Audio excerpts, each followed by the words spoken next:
I mean, we'll revisit these things as we move through the scriptures. This is just, we're still in the general Bible overview, and then we'll start talking about Genesis and move our way through each book. So the covenants, there's covenants that God establishes with his people throughout the Word of God. And it's a binding agreement, a formal, sealed agreement between parties. So we have unconditional and conditional agreements that are found in the Bible. And so there's eight of these things that we can document from the scriptures as they go through. So these covenants, these are the covenants that, I like to use this word, immutable. God is not silent concerning these covenants. And let's go to the first one, Eden. All right? Eden. So we're back to Genesis 1 and verse 28, the covenant. God blessed them. These covenants are still, this is still the purpose of,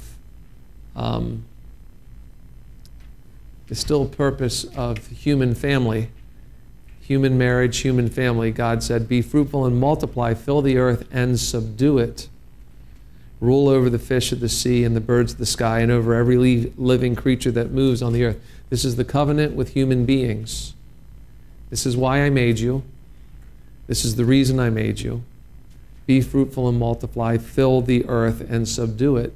Rule over the fish. Regardless of what today's politicians and organizations may say, save the whales, save the caterpillars, save the Egyptian two-eyed gnat, all those kind of things. You know, regardless of what that says, regardless of what people say, this is what God has declared very early in Scripture.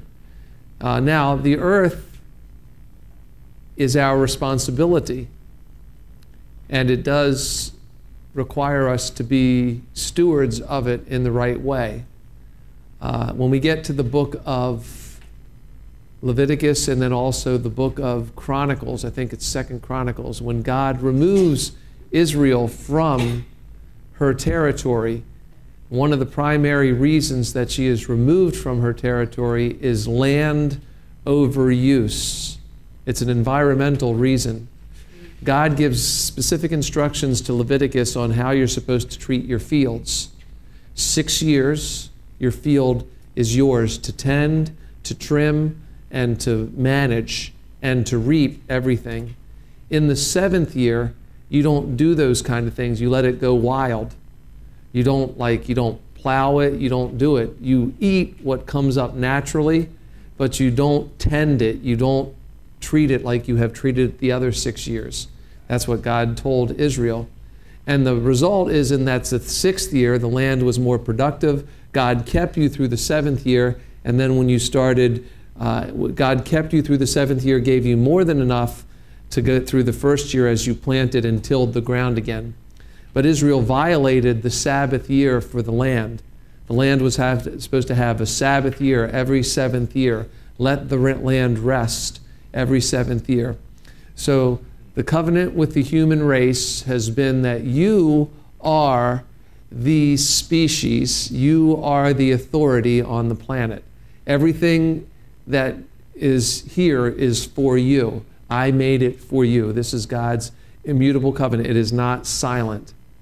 And so we are in this. We are not looking to, we are not looking for the spirits that are in the animals or that's pantheism. That has a special name, pantheism, that we believe that there are certain spirits and that dwell in, that certain people believe there are spirits dwelling in these things. So that's the first covenant. The second covenant was the covenant with Adam and Eve after the fall. And there's some things here. Adam, Genesis 3:14 and 15. The serpent was cursed. The serpent deceived the woman, and the woman gave to Adam, and so the serpent was cursed. But the woman also got this promise that one day, born of another woman, there would be the Redeemer who would crush the head of the serpent. Okay? Sorrow in childbirth, consequences of thorns and thistles. So now the earth is, because there's a disorder, there's going to be thorns and thistles, sweat and toil, and a decay that would happen to your body. You would return to dust. Okay? So you would return to dust. Yes, sir. Sweat and toil. Sweat and toil, yeah. Okay. Is that saying that we didn't supposed to work, or? Well, then Adam kept the garden. I mean, he had some things to do, but he didn't sweat. So no sweat. No clothes, no sweat, no shame. Just, and women would have been popping children out, no problem. None of this push, but it's a bang, it's coming out. Just like that's the way it was supposed to be. That was the, now some people may tell you this differently. I don't think this way. Like, why did God, I'm getting a little ahead of myself, but I'm going to tell you this now because we're right in this passage. Adam and Eve were put in the garden for a reason. I mean, there has been a rebellion in heaven. There has been a rebellion in the universe. Satan has led a third of the angels in a rebellion. And the serpent, Satan, had authority over this part of the creation. And God put us here. He carved out a space. He put man here. And God said, be fruitful and multiply. And I really think it's dangerous to say that any sin is a success, even the first one. Like, I've heard some people talk about, yeah, but if there wasn't a fall, there wouldn't have been the plan of redemption and all of that. And I'm like saying, yeah, you wouldn't have needed it. Exactly. God said, be fruitful and multiply, be blissfully running through the forest without clothes on, enjoying yourself, not sweating. You have no sweaty. You just run through, you just put all the stuff, you just enjoy life. You have things to do. God gave Adam the responsibility of naming all the animals. There was an evaluation, I think, and then God said he needs help. So he gave him a woman. That's just my own take on it. But Adam named all the animals. But there is this thing, this third point, sorrow in childbirth. And this is like a reminder. You see, God on the seventh day, what did God do? He rested. On this day in the garden, God started to work again.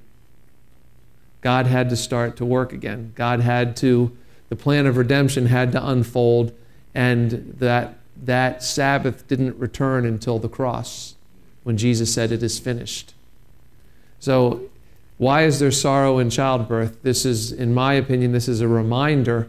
9 months, it's going to be a period of time when things develop, and then there's going to be this painful moment, and then there's going to be joy.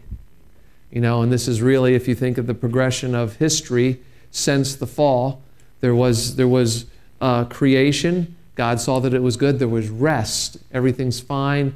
Man, woman, they're fellowshipping with God, the Spirit, and everything is well in the garden. The serpent deceives. The deception enters this mortality, enters into the human race. And the sorrow in childbirth is a reminder that there's a pain now for the life that God promised everyone, for the life that he really wanted for the human race in terms of relationship. There's going to have to be a long time of development, and then a painful turbulence, a painful moment, the cross, and then there was going to be joy and life again. So every baby born naturally, not with the new way where they just cut you and pull you right out. Hey, but every baby born naturally, the woman develops this way. It's a time of joy. It's a time of discomfort. There's kicking. There's all of that goes on. And then there is, like I've heard one doctor say, a woman is never closer to death than when she's pushing out a child. And having seen that happen, yes, I could say that. It's a powerful thing and a painful thing. But then when the baby is picked up and wrapped up and given to the one, it's all over. It's joy. So now Eve was deceived. All right? I'm sorry, ladies. This is just the truth with what the Bible says. Eve was deceived.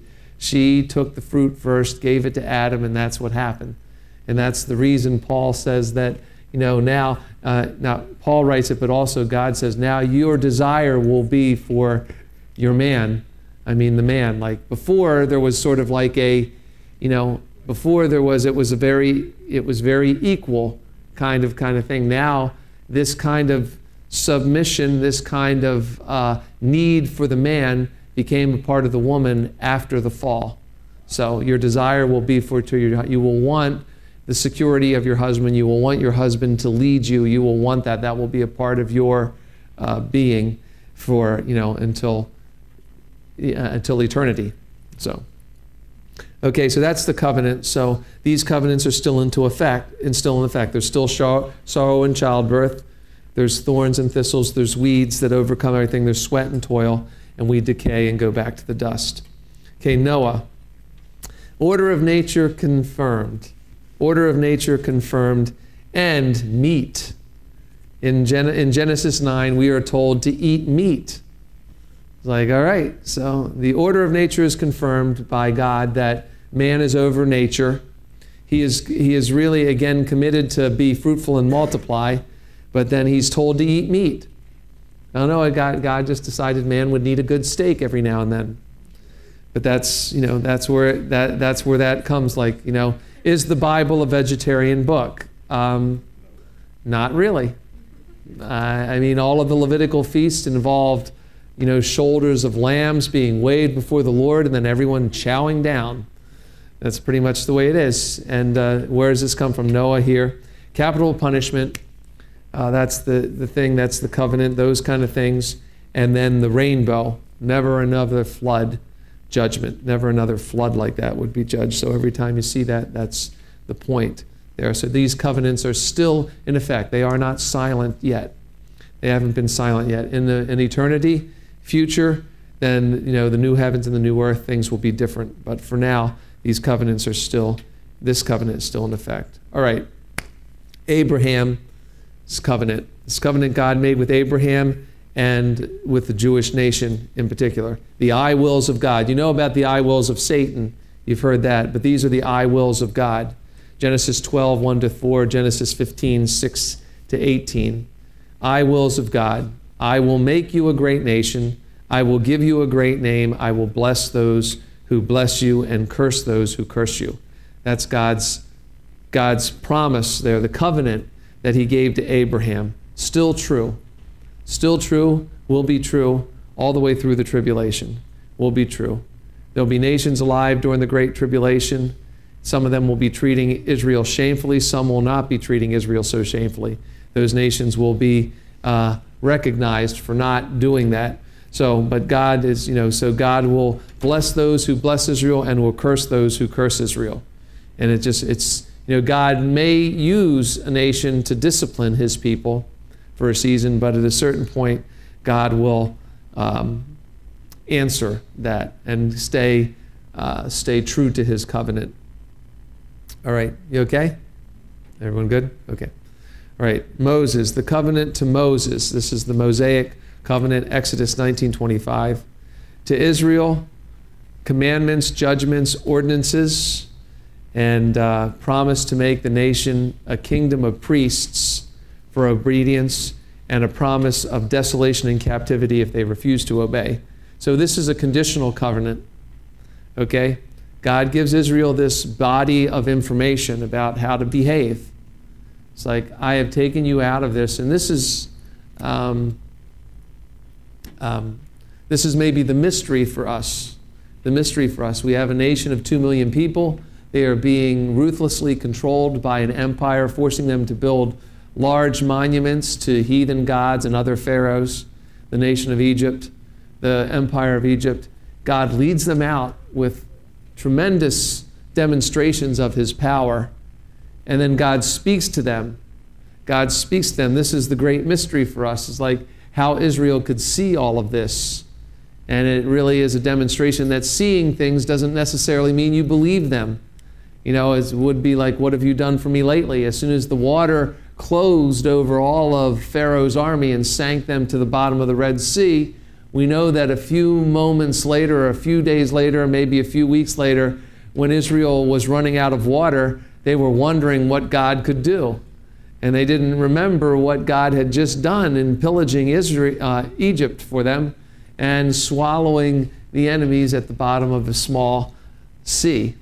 Well, it's not a very large sea. Some of the movies try, make it out to be this large thing. It wasn't a very wide sea at all. It was open, and they went through, and you have 2 million people that had to get through on dry ground. And then God swallowed that up. So they saw that. So God was going to make them a kingdom of priests for all the earth. Like the earth would see, the other nations of the earth would see the God of Israel in action in his day-to-day dealings with these people. And they were to draw all people to the Lord. That was the idea. Again, God was electing this nation, choosing this nation, redeeming this nation, not so that this nation would be blessed in itself, but so that through this nation the whole earth would be blessed and learn the nature of the God of heaven, his power, his authority, his relationship, his desire for a relationship with each person. So sad to say that their promise, they didn't keep. God promised to make them a nation of priests if they obeyed. That's the condition. If they don't obey, desolation and captivity. But the promise will be that they will have another time, and that's in the next one. I'm sorry that this is so small, but yeah, tiny. Sorry, I just copied and pasted this out of my notes and didn't really modify it for what is this? PowerPoint. Sorry. Okay. Palestinian Covenant. This is the territorial covenant that God said, and He gave them certain. In Deuteronomy 30, He told them to take this land, and this, as long as they were to, it shall come to pass when you see all these things come upon thee, the blessing and the curse which I have set before thee, and shall call them to mind among the nations, whether the Lord thy God shall have driven thee. And if you return to your God and shall obey His voice, according to all that I command this day, you and your children with all thy heart, with all thy soul, then I will turn your captivity and have compassion upon thee, and return and gather thee from all the nations which the Lord thy God has scattered thee. Okay, so this is related to the promise of this permanent place that Israel will have at some point. Israel was given throughout the book of Deuteronomy, choose life and you will live well. Choose to live by my ordinances, my commandments, you'll live well in the land. You will not be removed from that land. But if you choose not to obey my commands to that land, if you do not drive the nations out, if you submit to their gods and embrace their gods and their practices, then you will be driven from the land. So Israel was driven from the land, and but Israel will receive this. So they have a dispersion right now. That's number one there. They have a dispersion that's active right now in some ways. Israel was driven all over the earth when they were moved out of the territory during the Babylonian captivity. That would be 586 BC would have been the completion of that captivity. And so Israel was scattered across the globe in that way and has never been back. They were dispersed because of disobedience. Bless you. And there is a future repentance for Israel. This is a promise. And there will be the return of the Lord. There will be a restoration of the land. There will be a conversion of the nation. And then all of Israel's oppressors will be judged, and there will be a national prosperity. So when we read the Bible and we understand God's promise to Israel, she will have her land, she will have her king, and she will have her authority. She will have her reign. That is promised by God. That will happen. That is going to happen after the tribulation, after many other future events. But at a certain point, Israel will be put in its place. The land will be divided. There will be a temple there. There will be an authority there. And Israel will enjoy that place on earth. Yes? They'll have a land, they'll have a king, and they'll have a reign. They will rule. They will be the nation They will be the ruling nation. They will be whatever, the only superpower on the planet. You know, and because Jesus Christ will have come through the eastern gate and established himself as the King of Kings and Lord of Lords. And so there's a lot of things that happen in that point to bring, there are a lot of things that will happen in the future that will bring that to pass. But if we pull this covenant out and start plugging in ourselves, you know, the church as like the nation of Israel, these things don't make sense. Like, God is really saying to Israel, why is this territory so contended against? It really is the place that God said Israel should live and have.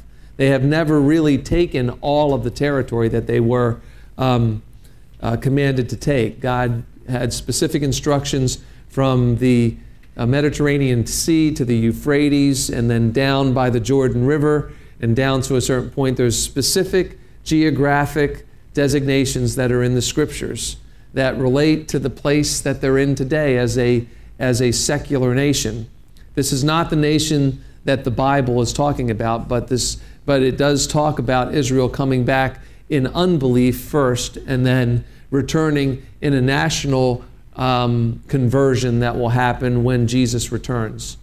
So when Jesus returns, the book of Joel talks about it, or Zechariah, one of those prophets, one of those two. When Jesus comes, it says that they will look upon him whom they have pierced and mourn as if mourning for a firstborn son.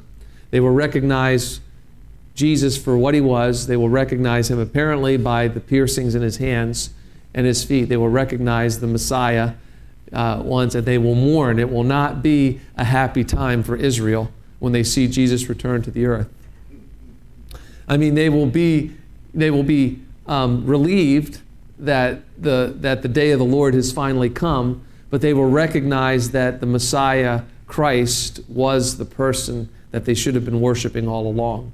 So there's a reason for that, like in the Jewish consciousness and Israel's consciousness as it came back from the captivity, this idea of a super Messiah coming and establishing them as a world power again, as they were in the days of David and Solomon. This is the thing that has dominated their thinking. It hasn't happened that way. I mean, God talked about this Messiah coming first like this and then like this in the book of Isaiah. Isaiah really deals with this subject completely, about how Jesus will come to give himself as a ransom for many and then come again as the king, the authority that they're really looking for. All right, next, the covenant with David. David's heart after God. Now, let's just think about David. What do we know about David? King, but what else do we know about him? Like, we know a lot about David. The Bible's very specific. He was a triumphant warrior. He was also a sinner in a grand way. It's like he stole one of his friend's wives and then arranged so his friend would get killed. It's like, so that's kind of like they have a name for that, probably not a name we should use in class, but they have a name for that kind of person that does that kind of thing to somebody, But David's heart had a heart after God, and it prompted the Lord to promise that his family would always occupy the throne of Israel. All right? So, and the promises that are mentioned in 2 Samuel 7, 4-16, and then also in Psalm 89 in particular, David's descendants, some of David's kings, will not choose to be servants of the Lord. They will be selfish kings. They will do things, they will worship idols. They will shed innocent blood. These things will happen. But those blessings do not nullify the covenant that's made by God. So David was promised that the throne belongs to his family. So the throne of Israel belongs to the family of David always and forever. That covenant cannot be silenced. God has said it. It's a promise, and he in his sovereignty and providence made it so that Jesus Christ was born of someone who was related to David, and that's Mary. And he was born into a family led by a person related to David, and that's Joseph. So Jesus has the head of the family, Joseph, is from David, and also physically, genetically, and in terms of all of those the human traits, except for the blood, because he did not have this kind of blood that we had. But he came from Mary, and he's related to David, and always will be. So just because certain kings are disobedient does not nullify the covenant that God made with David. Okay? All right, next covenant. The new covenant. This is the great one. The new covenant. Hebrews 8:7. They're on my face. I was looking for my glasses, and they're right there. There they go. Okay. All right. Hebrews 8:7. It says, "If the first covenant had been faultless, then there should have been no place sought for the second. For finding fault with them, he said, Behold, the days come, saith the Lord, that I will make a new covenant with the house of Israel, with the house of Judah, not according to the covenant that I made with their fathers in the day when I took them by the hand to lead them out of the land of Egypt, because they continued not in my covenant and regarded them not, saith the Lord. For this is the covenant I will make with the house of Israel after those days, saith the Lord. I will put my laws into their mind, write them on their hearts, and I will be to them a God, and they shall be to me a people.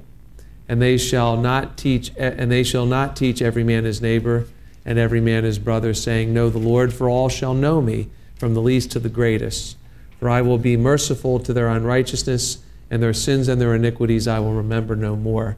In that he saith, A new covenant, he hath made the first old.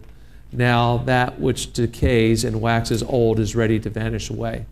Okay, now this comes back to the question of context. The book of Hebrews is a book written in the New Testament times to Jewish believers who were thinking about becoming, reinstituting their ways of Jewishness rather than serving Christ.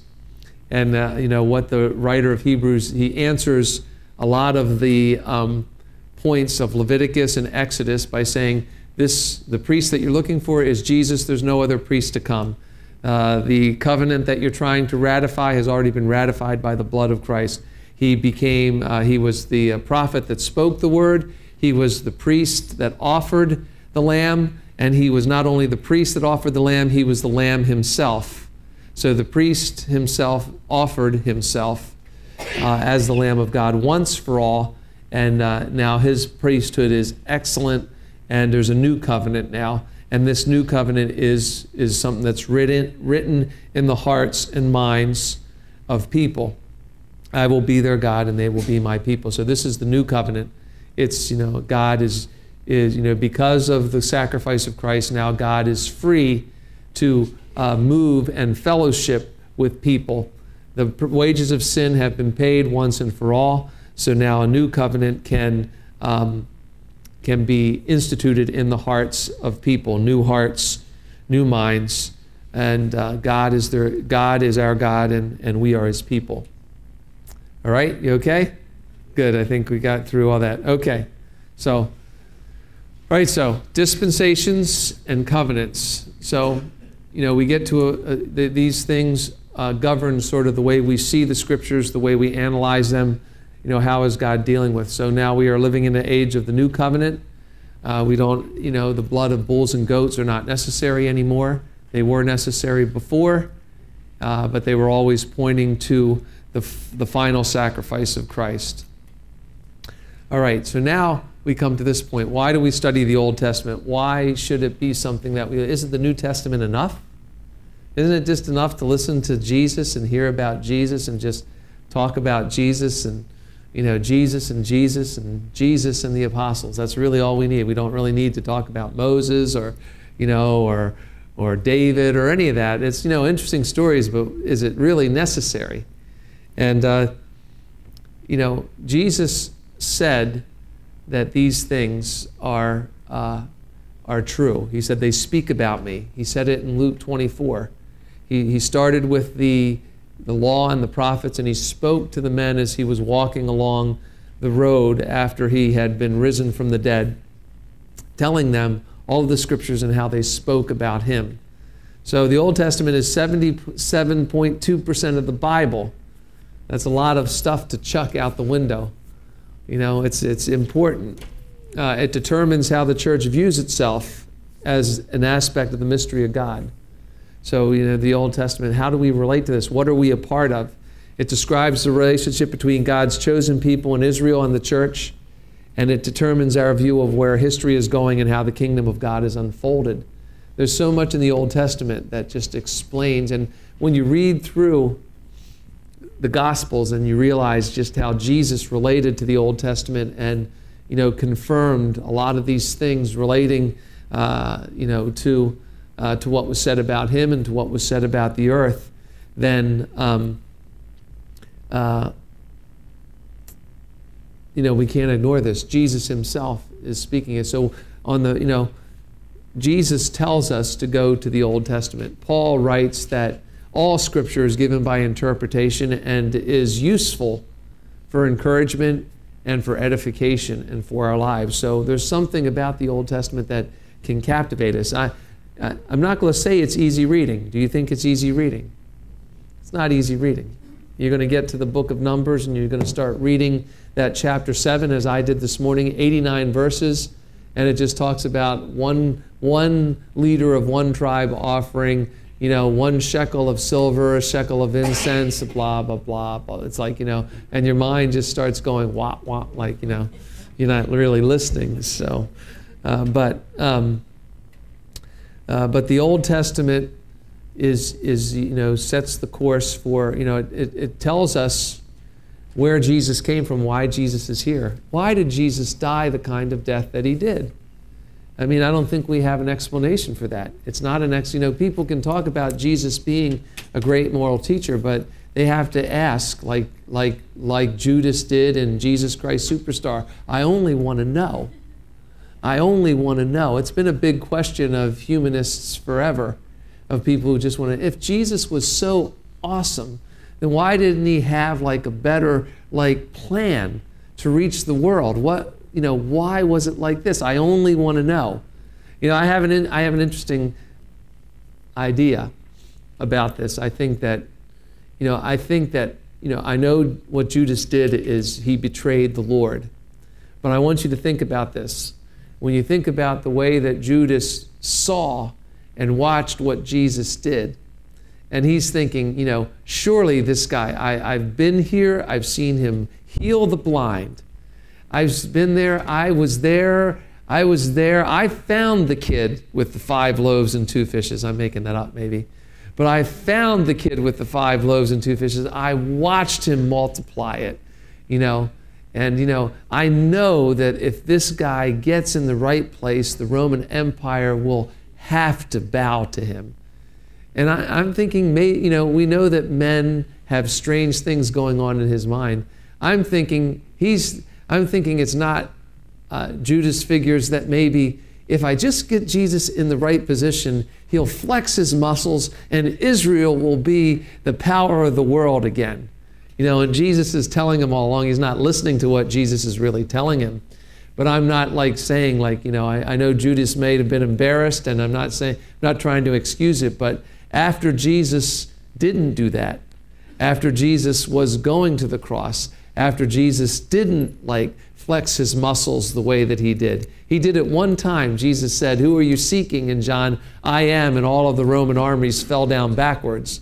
But, you know, after that, you know, if I'm Judas, I'm thinking, yeah, okay, now, you know, okay, they're taking him to the high priest. Now we'll see Jesus. I remember when he calmed the storm. I'm sure that he can just bring a hurricane right now. It'll be awesome. And then all of us 12 guys will be ruling the world with Jesus, you know. So I think he had in his idea that there would be no way that Jesus would lay down his life. And he wasn't listening to what Jesus was saying. And so why did Jesus have to lay down his life? The Old Testament tells us why. It tells us that the wages of sin is death. It tells us that, you know, and it happens right away. In Genesis 3, after Adam and Eve are have fallen, then what happens? God has to slay animals to put skins on them. Their little fig leaf suits weren't going to stand up to the kind of weather that was coming later, you know. So that's, you know, so the wages of sin was going to, so animals were slain right then. Nothing really had died to that point. You know, nothing, talk about no meat. You know, we don't get to eat meat until Noah is told about meat. Hi. Okay. And, I'm sorry. Someone poked their head in and distracted me in the back there. Okay. So what am I saying? So 77.2% of the Bible, it gives us a record, a clear, defined record of the, the inability of mankind really to think with God in the right way without His Spirit. And then it brings us to the place as who Jesus is and why Jesus gave Himself and what it means for Israel and what it means for the whole earth now. So, all right, so our view of where history is going, and that, so we find this all in the Old Testament.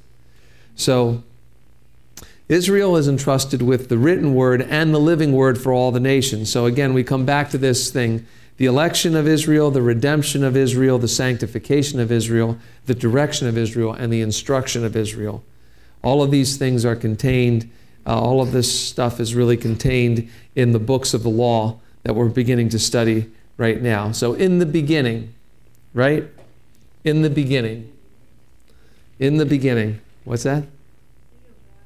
Could you go back? There. Israel entrusted with the written word and the living word for all nations. So I've said this before. I think we said this, showed this slide before. You all right, Ian? Yeah. Sunblock, baby.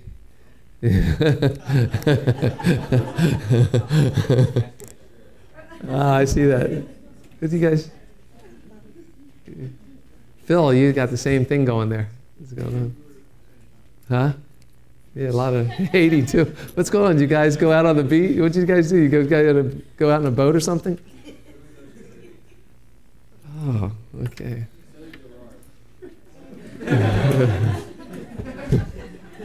Sorry. You all right now? Okay. All right, in the beginning. Light breaks through the darkness. Light brings definition. Sin brings death. Something must die as a result. Offering and altars the glory of God. Okay, this is how this happens really fast. And what you're going to see is like, it's like, what is God telling us in the beginning here? He's giving us like, there's just, I'll read this thing at the end of John. It just says this.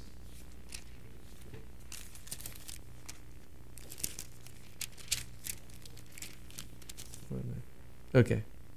End of John, the last verse in John, he says, and there are also many other things which Jesus did, which if they should be written, every one, I suppose that even the world itself could not contain the books that should be written. Okay? So if you're asking God to give you the development process, line upon line, precept upon precept, every little detail, I don't think the Bible would be like this for us to carry around. So we do get the beginning, we get a very rapid telling of how God made things, how God brought definition. We don't really get like, how God created the whole universe. We don't get some of that. Let's see what it really says at the beginning of the Bible. It says, in the beginning, God created the heaven and the earth. And there's a wording there that says creating out of something or creating something out of nothing. And it seems to indicate that God created the heaven and the earth out of something. So it was there. Like God had, how long did God enjoy the universe? What did God make and allow to be there and enjoy before He decided, okay, let's make the heaven and the earth. And the earth was without form and void, and darkness was upon the face of the deep, and the Spirit of God moved upon the face of the waters. And then, yes? So that's saying that the earth wasn't here, but it was something, and he Yeah. they had no void, Yeah, well, somehow, between one, I mean, there's a lot of theological discussions. Men have studied this again and again and twisted it and turned it and tried to figure it out. You can get into a lot of talk about like just what happened here, and some people have tried to be, after the introduction of evolutionary theory in the 1800s by Charles Darwin and others. After the introduction of that theory and the discovery of certain fossil records, people started trying to reinterpret the scriptures as to say, like, there was this time period, and then there was this long space, and then there was this time period again. It doesn't really affect the plan of redemption, and a lot of people spend a lot of time talking about it, writing long books about it, but the fact is just like evolutionists cannot tell you what started the cycle of evolution, that's a leap of faith, and we take our leap of faith is into the Bible, and to say that in the beginning there was God, and God at some point decided that he wanted to start making things. And when he was making those things, the heaven and the earth became part of those things. And at a certain point, the earth was without form and void, and darkness was upon it, and then the Spirit of God moved upon the face of the waters. And so there was what created this darkness, what created this formlessness, what it was about is not given to us. It's not said there for us. So, we could spend a lot of time trying to figure out the mysteries of God, and our minds are too small to comprehend it. But God is telling us here through his word that this is where it started. And God said, this is introducing, setting the stage, and God said, let there be light. To that point, there wasn't light in this part. God is light, but to this point, there wasn't light in this part of creation. And God saw the light, and that it was good, and God divided the light from the darkness. Called the light day, and the darkness he called night. Evening and the morning were the first day. And now again, you're going to go into, was it really a literal 24-hour day, or was it, again, a day with the Lord is as 1,000 years, and 1,000 years is as a day. It's like, all we know is that sunrise and sunset began at a certain point, and there's nothing too difficult for God. He says it again and again, and I have no problem believing that he did it all in 6 days. And if that makes me intellectually stupid, then fine. Sorry, can you explain to me like why he couldn't have done it in 6 days? It's like, I can now call from here to Beijing in a matter of seconds. I couldn't have done that, 200 years ago, but it's happened, and God is bigger than that. So light breaks through the darkness. Light brings definition. When light enters the thing, then there's a definition that happens. And then it says, let the firmament be in the midst of the waters. Let it divide the waters from the waters. And God made the firmament, divided the waters which were under the firmament from the waters which were above the firmament. It was so. And so we get in 11, in these first couple chapters, we get a whole explanation of a creative process that was amazing. And but what God is going to do for 11 chapters is give us this history of how he created the world, the history of how he put people in a place, the history how those people messed up, how they really, really messed up, and then how he had the flood. And then he's going to come into the next chapter. Everything slows down when he gets to Abraham.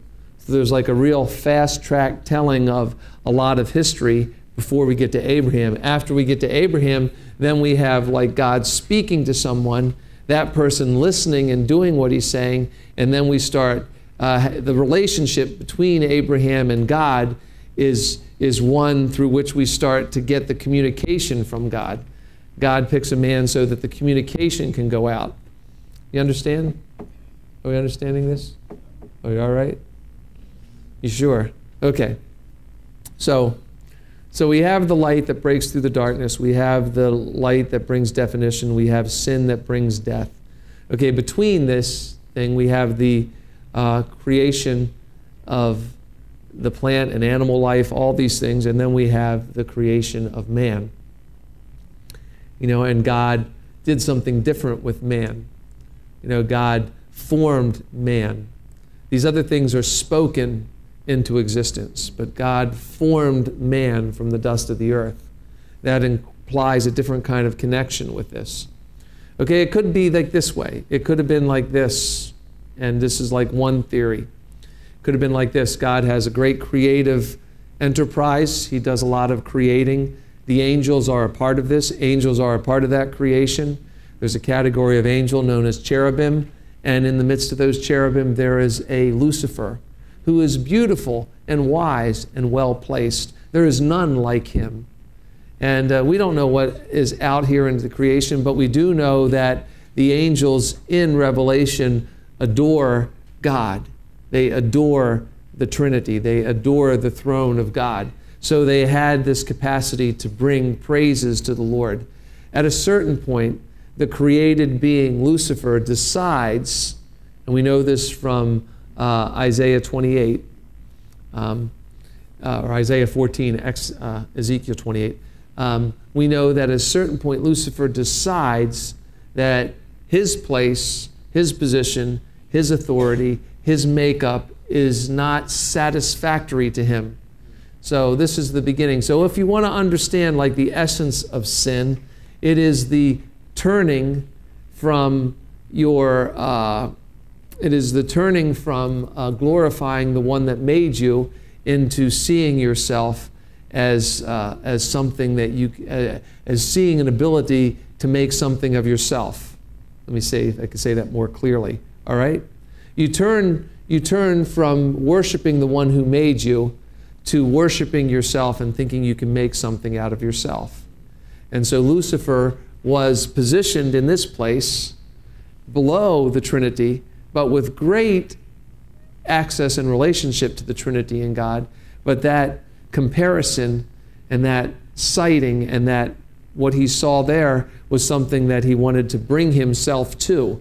I will be as the Most High. That was his choice, those choices that he made. So so I would say the essence of sin is this, is the prime thinking that you can be you can be self-made. You can be self-made. And that's the essence of sin. So, I mean, if that's it's in its most diabolical, it's violent and predatory and destructive, and in its highest point, it is religious and it is self-righteous. And it says, so the essence of sin is that iniquity was found in Lucifer's heart. It says he was the anointed cherub that reigned until iniquity was found in his heart. The iniquity that was there was the idea that I am something. I am something. And as that selfishness began to consume him, he became more and more captivated by what he could do. And then when this creation of man came into the place of the earth, and Lucifer set himself on making sure that that man knew exactly what he should know, that you don't have to worship the Lord. You could be like me and worship yourself. Understand that? All right, take 10 minutes and think about it, and then come back for our final part of the class. Okay? All right.